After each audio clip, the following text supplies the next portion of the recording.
Hello, I'm Jerry Fort. We're going to read a story out of this book here called The Scary States of America, 50 Weird and Terrifying Stories, one from each state, based on true events, by Michael Teitelbaum.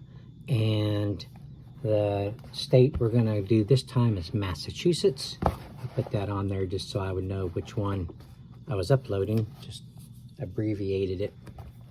So Massachusetts, the name of this story is called A Lifetime of Visitations. Okay, let's see what that means. Sometimes I get a story that I wish I had uncovered. Call it paranormal envy. Heavy metal in Newton.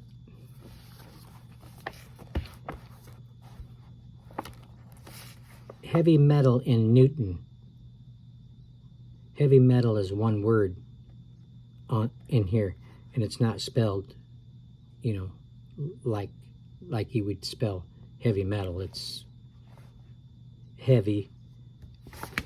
Let me just show you.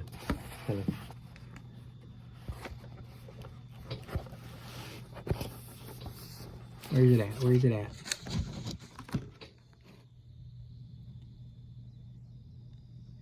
Right there. You see it?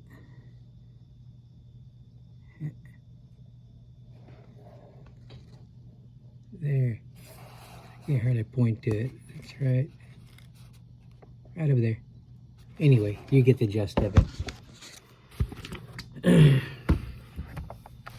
I guess this is a place.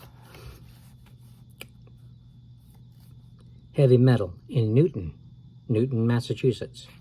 Usually sends me stuff about, oh, that's his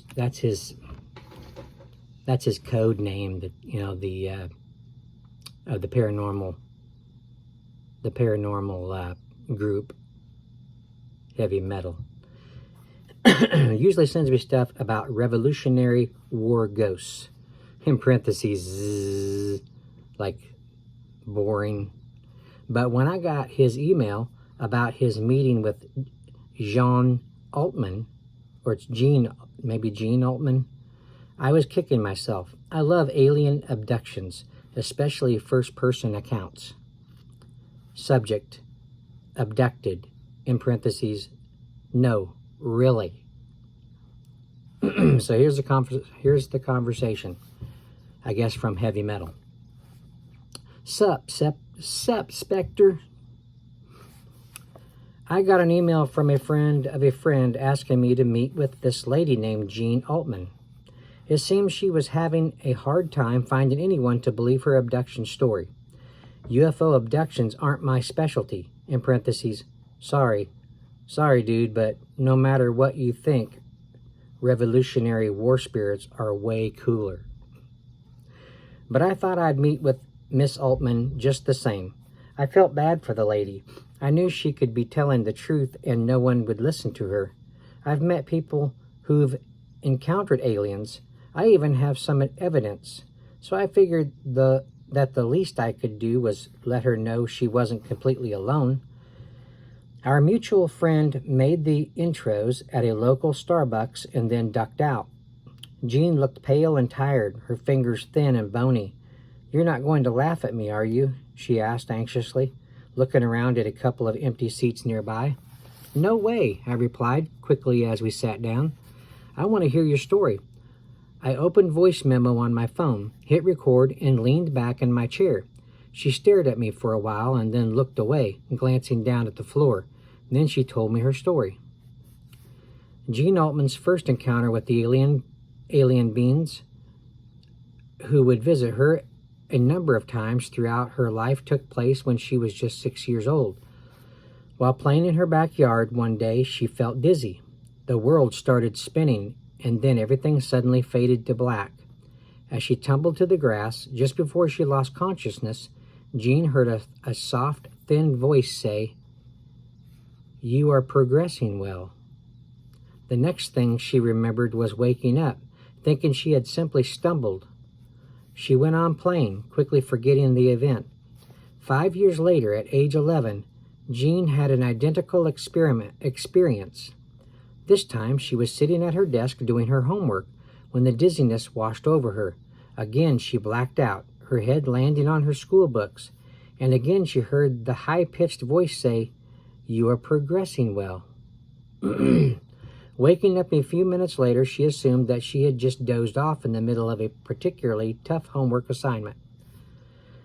On a clear, moonless night a year later, the aliens returned. This time they took 12-year-old Jean with them. She was out in the yard when she glanced skyward and saw what appeared to be the moon rising over the horizon. But she knew right away that it wasn't the moon. The glowing white circle in the sky moved quickly and then expanded until it had filled her entire field of vision.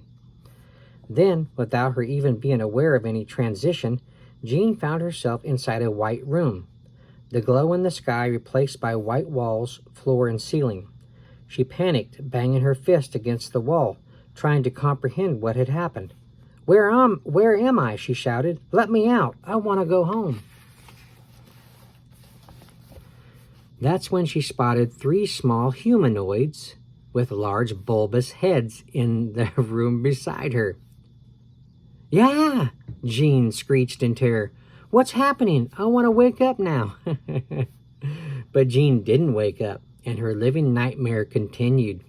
The beings in the room surrounded her, looking her over, poking and prodding.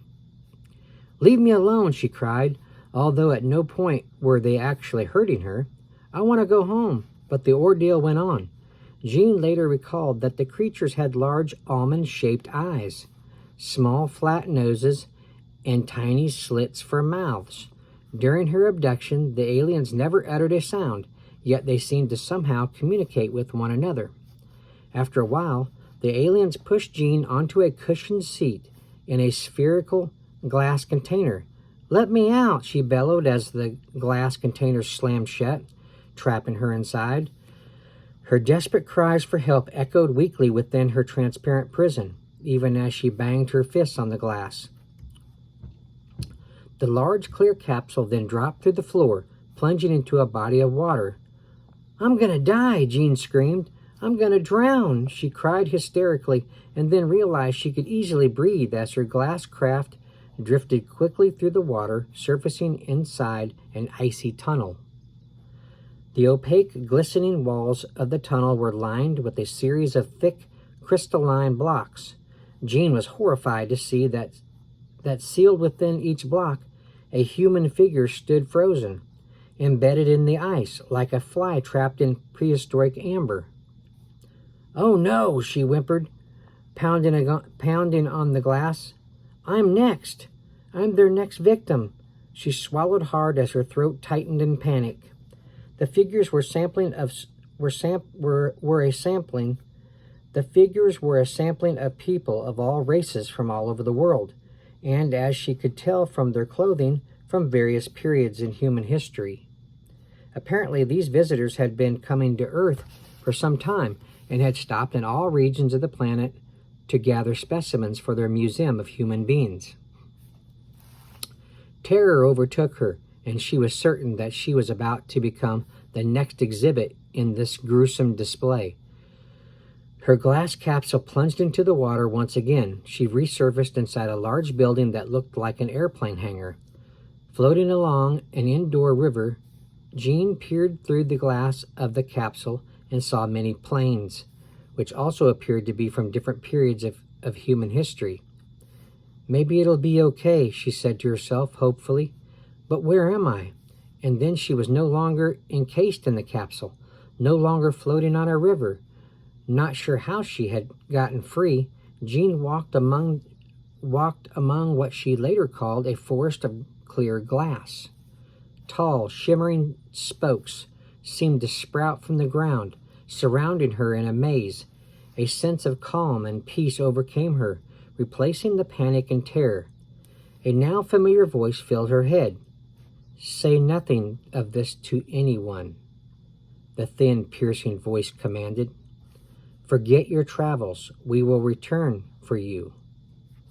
In the blink of an eye, Jean found herself back in her yard. The glowing disk was no longer in the sky, and all memory of the abduction had vanished. True to their word, the aliens returned for Jean. This time, 19 years passed since her last abduction. Now 31, Jean was living outside Newton with her husband and their 3 children. Her parents had come to stay with her while her husband recuperated in the hospital from a job injury. One evening, Jean was cleaning up in the kitchen while her parents and children played a board game in the living room. At 8:30, all the lights in the house flickered and went out. Oh my gosh. Before anyone could grab a flashlight, an eerie orange beam of light poured through the kitchen window, illuminating the house in its pulsating glow. Jean's father dashed into the kitchen while her mother comforted the frightened children. He peered out the window to find the source of the strange light and spotted 5 small figures hopping quickly toward the house. Jean and her father looked on in amazement as the 5 beings passed right through a solid wood door like ghosts and stepped into the kitchen. "Dad, what's happening?" Jean cried. She got no response. Her parents and her children had fallen into a trance-like state of suspended animation, motionless, eyes glazed over. Jean, on the other hand, was shaking in fear. Then, as if someone had flipped on a light that had been off for years, she suddenly recognized the short, gray-skinned intruders. "Oh my God," She whispered. "Oh my God," Jean whispered as the memory of her first abduction came flooding back. "No, not you. Not again. I won't go." Jean had been a kid the first time they took her. Now, as she thought about her own children, anger and fear boiled up inside her. She turned to run, hoping to grab a kitchen knife or anything else she could find to use as a weapon. But she was unable to move. Some invisible force was holding her in place. One of the aliens reached out its 3-fingered hand and touched Jean's head. Voices flooded Jean's mind in a confusing, garbled mess of sounds. Then the noises quieted, and a single high-pitched voice rang out in her head. "Your family will not be harmed," the voice said, as if the creature had read her thoughts. Jean felt a calmness wash over her. Then the alien continued, "You will not be harmed either." Unable to resist and no longer sure that she wanted to, Jean followed the visitors out to her backyard, where she was stunned to see their waiting spacecraft.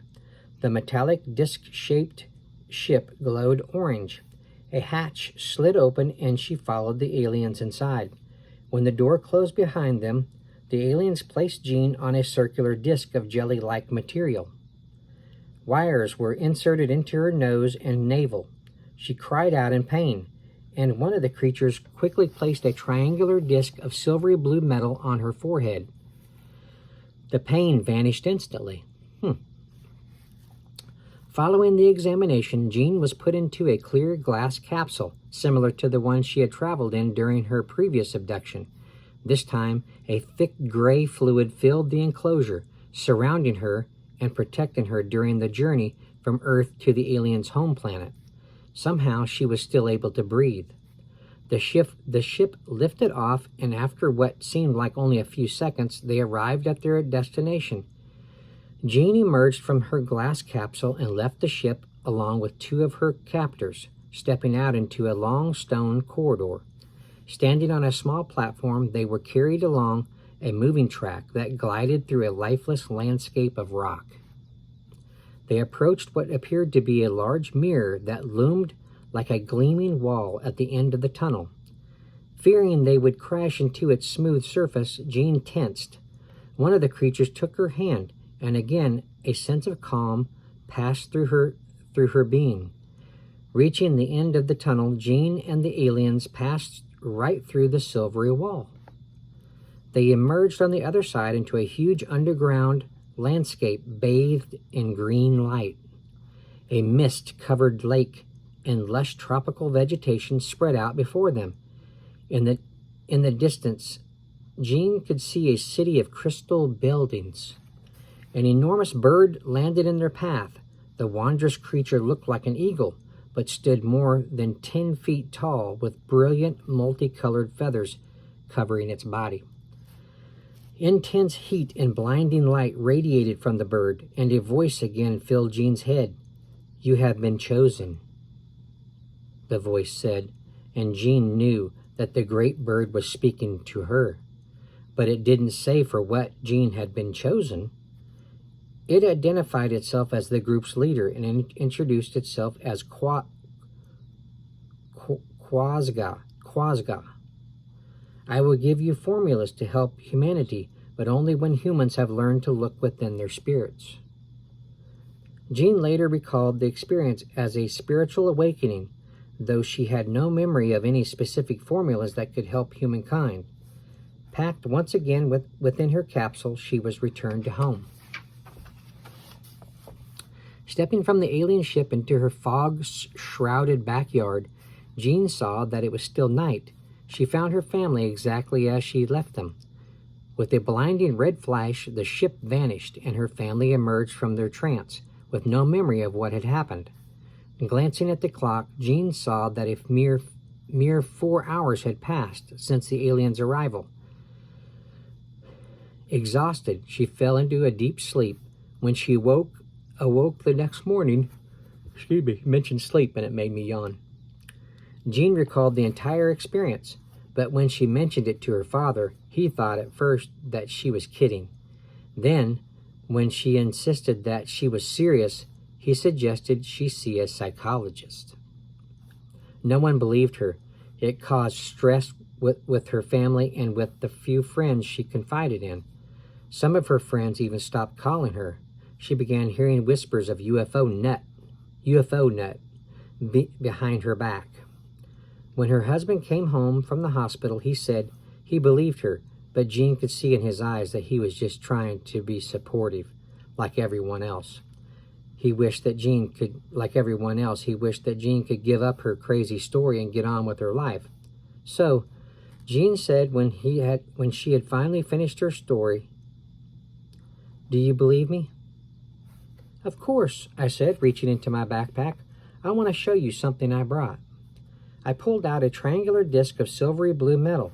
Jean gasped. "That's the disc they used to take my pain away on the ship," she cried, tears streaming down her face. Another abductee I met gave it to me as a thank you for believing him," I explained. "Here, you take it." I handed the disc to Jean, hoping that it might once again take away her pain. "So, Spectre, there's my story. Jealous?" Of course I was jealous. I've got to go get out on the road more often. So there you go. Happened in Massachusetts. A lifetime of visitations, meaning happened first when she was really young. Then as she got older, a few years later, happened again. She got older, ended up having kids and husband. Happened again. So, there you go. Massachusetts. Okay. I'm going to mark that one off. All right, if you like these kind of stories, you like paranormal stuff, you collect books on the paranormal, this sound like one you'd like to have for your collection, look it up, find it online for sale, buy you one. Helps the author, Michael Teitelbaum, supports them, and they appreciate it. So I thank you for watching. I appreciate that, and I will see you all on the next one. All right.